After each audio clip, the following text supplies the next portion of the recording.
David Barron with my Torah Talk. Before we begin, I want to invite everyone, family and friends, and all of your neighbors who are here in Greater Southern California to join us for our community-wide celebration of Yom HaAtzmaut, Israel's Independence Day, in a gala concert. That's going to be on May 4th at 6:30 p.m. Please join us at our temple's home, the Saban Theater, for what's going to be an amazing evening of music, song, readings, and celebration of Israel's independence. The next Shabbat service will be on Friday, May 13th at our temple's home, the Saban Theater. We'll be observing a celebration of men and women who converted to Judaism. The service is referred to as Those Who Chose. Men and women who converted, their motivations, their journey. It's a fascinating insight into conversion. And Rabbi Neil Weinberg, who runs the Global Judaism by Choice conversion program, will be my special guest. Now, this week's Torah portion is the portion of Acharei Mot. And interestingly, it coincides with an event that we observed on Thursday. On Thursday, we observed Yom HaShoah, Israel's remembrance of the Holocaust. And it's a worldwide event. Jewry from around the world pauses to remember the loss of 6 million Jews murdered by the Nazis in a planned extermination. We can't forget them. Among them were 1.5 million Jewish children. And as we pause to observe Yom HaShoah, some lit 6 memorial candles, as we do in our synagogue, and others recite the appropriate prayers and remembrances. In Israel, Yom HaShoah is not called Yom HaShoah. It's called Yom HaShoah v'Hagvura, which means a day of remembrance and a day of heroism, because there was great heroism where Jewish people were able to get weapons and defend themselves.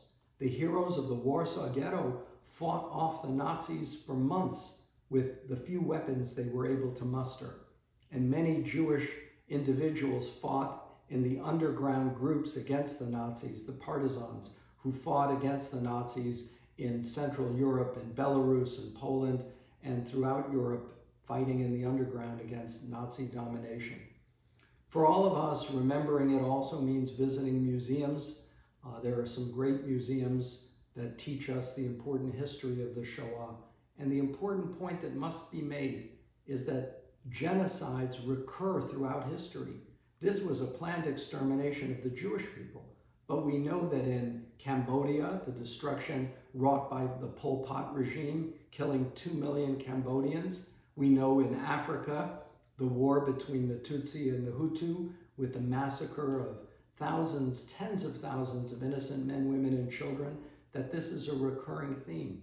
And look at what's happening in the Ukraine, the intentional destruction of civilians, of apartment buildings being decimated.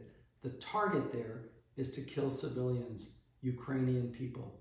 We have to acknowledge the fact that the Holocaust teaches important lessons that we must never forget. In the Torah reading, it describes the death of the sons of the high priest, Moses' brother, Aaron. The portion is called Acharei Mot, which begins with the words, after the death of the sons of Aaron, Nadav and Avihu. And it describes Aaron's reaction.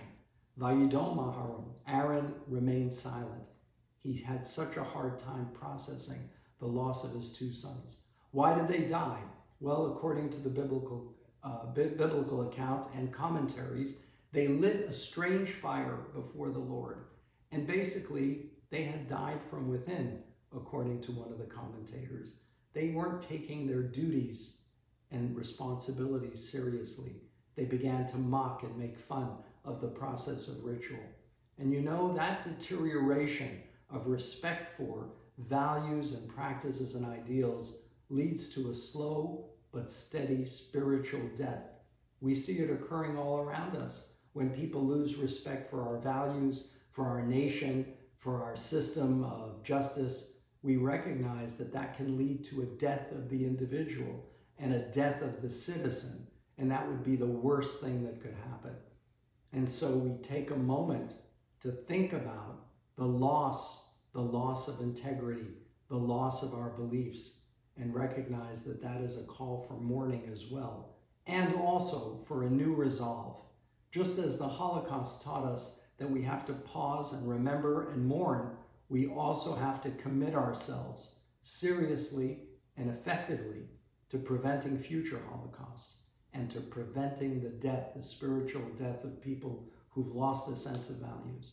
That's the lesson I hope we can take to heart. And please come and join us to celebrate Israel's independence next week. Wishing all of you Shabbat Shalom.